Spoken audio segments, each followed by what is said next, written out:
In the Clouds, January 6th, 2021.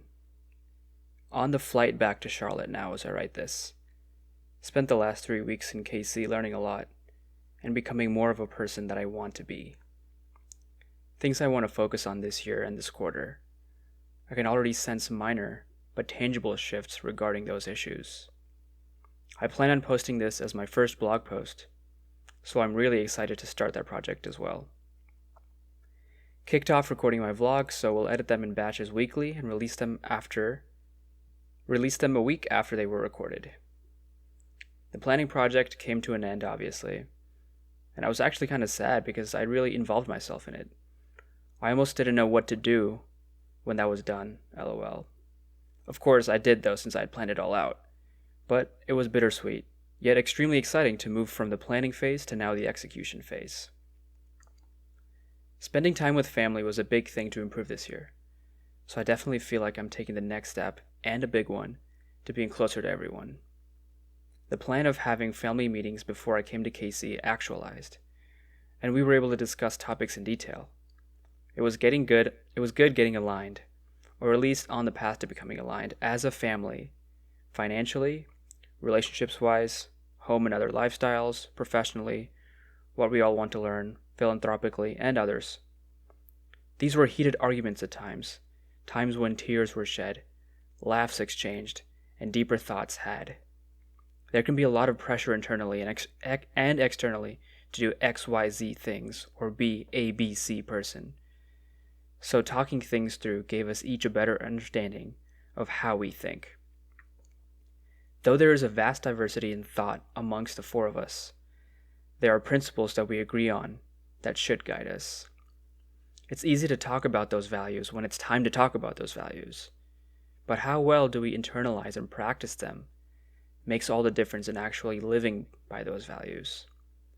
I hadn't necessarily been a part of these conversations all of the time since I'm not home, but having maybe 10 to 15 plus hours of discussion with them throughout this 3 weeks allowed me to break the ice more. One of the points of feedback that I received coming into this year was that I spend a lot of time listening to and watching content by quote-unquote successful people. This is true, and can and is very valuable to me. But they said that I should also take time to learn more about my own friends, since they can have insights and provide value just as much, if not more, as these successful people. Obviously, included in that is also my family. I put some friendships and even sometimes work as a second priority during these 3 weeks to be more with my family. I'm glad I did so.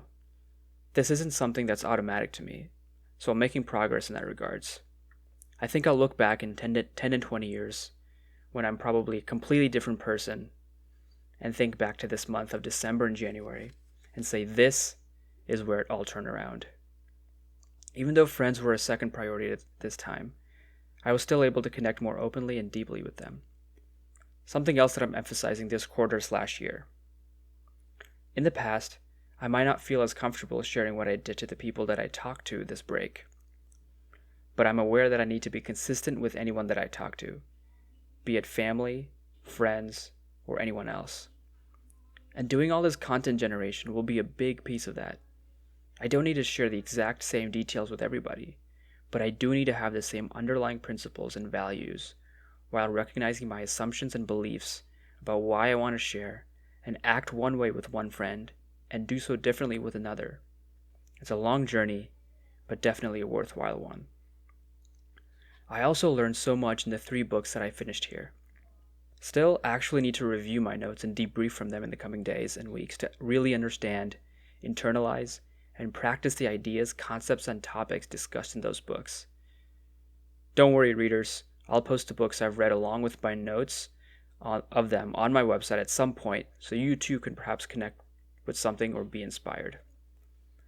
After reading The Count of Monte Cristo recently, I almost relate exactly to Edmond Dante. Everything before I moved to Charlotte was Dante's normal life, about to be wed to Mercedes. Then the pandemic hit. I moved to Charlotte. He gets imprisoned. Up until now, I had been experiencing life here and there, but without a purpose and a mission. which is the first X years of Dante's imprisonment. Then now Dante discovered Abfaria and was learning so much from him. That's me now. He tells Dante of the riches that are there in the Isle of Monte Cristo. Most other people think he's crazy or naive, but he wants to get there. I know all the spiritual, financial, emotional, professional, etc. riches that are available to me, but I must continue learning to reach that island. One day, I'll have a master plan that I'm architecting. Of course, instead of driven by vengeance, I'll be driven by love and compassion. And of course, Charlotte is not a prison, but just the environment where I'm learning about myself and all the possibilities out there. So in 10 or 20 years, I'll look back at these 3 weeks in December and January and realize this was the moment I discovered Abfaria and the possibilities of life.